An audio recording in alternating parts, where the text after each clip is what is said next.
Hey! Did that scare you? I bet you it did. But anyway, welcome to episode 2 of Fanboy Theatre TV. Today's episode is a little special because my friend Drax stopped by the crib to chill and promote his new video on VHS for some reason. I don't know why, but he wanted me to talk to you about our experience at the 2010 New York Comicon. Really great time, awesome 3 days, packed with lots of cool stuff, good memories. But definitely the top of the list was our sit-down interview with Mr. Corey Feldman, where we got to speak to him about his upcoming film, actually, which is out now on Blu-ray DVD, Lost Boys the Third. So cop that if you can find it on the stores or whatever, on Amazon. Get that. But anyway, this is going to be our interview footage.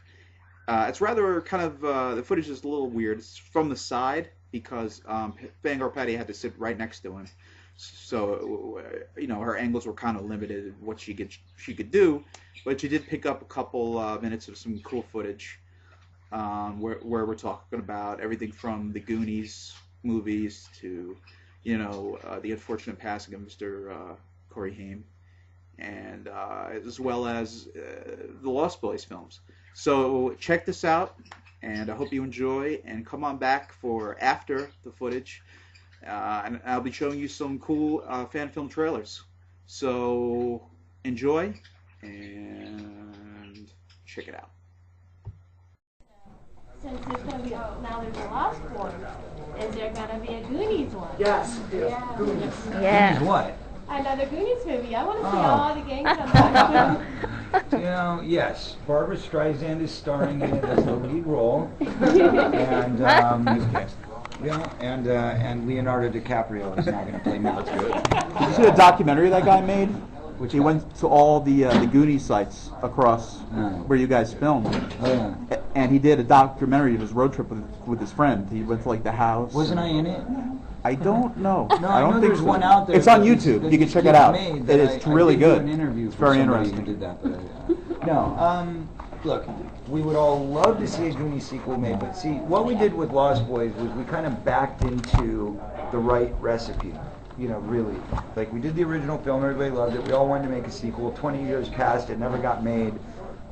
Warner Brothers, for whatever reason, got itchy and said, hey, gee, wouldn't it be great to continue that franchise and let's make a sequel? And they did, and it wasn't very good. And then we all had to kind of backpedal and make a really good one to make everybody happy again and love us. I don't think we would make that mistake with Goonies. With Goonies, we all already know what kind of sequel it would need to be. It holds a very, very, very special place in the hearts and minds of people all over the world. I mean, Lost Boys, you know, you have a little bit more leverage, like as far as like slip room. You know what I mean? There's a little bit more of a gray area because it's an adult film. Because You get a vampire it's, audience. you and know, all it's a that vampire, it's stuff. Yeah. horror, it's, you know, sex and comedy and all that kind of stuff. With the Goonies, it is literally, honestly, in Warner Brothers' estimation, the greatest film in their entire family catalog. So, you know, a movie like that, that's so special to so many people, you can't just make a straight-to-DVD sequel. It's not going to work. Even in this day and age where DVD promotion is almost as strong as theatrical promotion, it's not going to hold up. It's got to be done for, you know, at least $50 million. I put it up there with Raiders. You Yeah, know, the thanks. first. I mean, I do. But that's what I'm saying. I mean, you can't go and make some crappy or even maybe mediocre mid-level sequel. It's got to be You'd be lucky better if you- than the first. And that means it's got to be Spielberg, it's got to be Donner, it's got to be the entire original cast, or it's a no-go. And by the way, everybody that I just mentioned would love to see that happen. But it's really the folks at Warner Brothers who are holding on to that original with their lives. They're good at that. And, you know, they don't want to make it. What do you think needs to be in the Goonies sequel? Besides bringing back the original cast, from a story perspective, what do you think, how would you envision that being? You know, we've gone through many different ideas. There's been scripts written. There's been a lot of different, you know, versions of what it could be.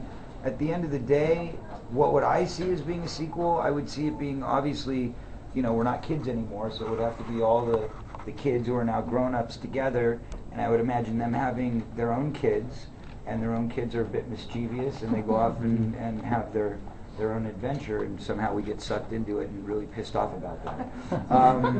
That would be, what I would think would make the most sense. But that said, it's still probably never going to happen. And then, you've been in the business as long as I've been alive, it seems like. But how has movie marketing changed in promoting films with like the internet and advent, like social networking? Well, how has it affected how you do your job? I'll put it to you this way: when we announced this new event that we're throwing, with the help of Live Nation and Warner Brothers, my friends over at Live Nation said, "Where's your Twitter account? Where's your Twitter? You got to be on Twitter if you want to promote this thing." So by course of nature, I now have a Twitter account, so you can all follow me at Corey Feldman. Oh wait, it's Corey_Feldman. Yeah. At Corey_. I'm still getting it down. Spell out underscore. Yes. UNDER. But anyway, yeah, at Twinkle. But yeah, no, it is obviously it's interwoven in how we market these things. I mean, look around you. Obviously it's all about multimedia. And creating a social networking, live, interactive experience so people can feel more connected. I mean, in the 80s, when we did movies, and if you just look at the celebrities of that time, the imagery of what was happening in the celebrity world, it was all about smoke and mirrors. It was all about, we wanted stars that were unattainable, that were unreachable. That's why Michael Jackson was the biggest thing on earth. And nowadays, it's about who's the most real, who's the most down to earth, who's in your face, who's there, who you can touch, feel, taste. Well, not taste, but maybe.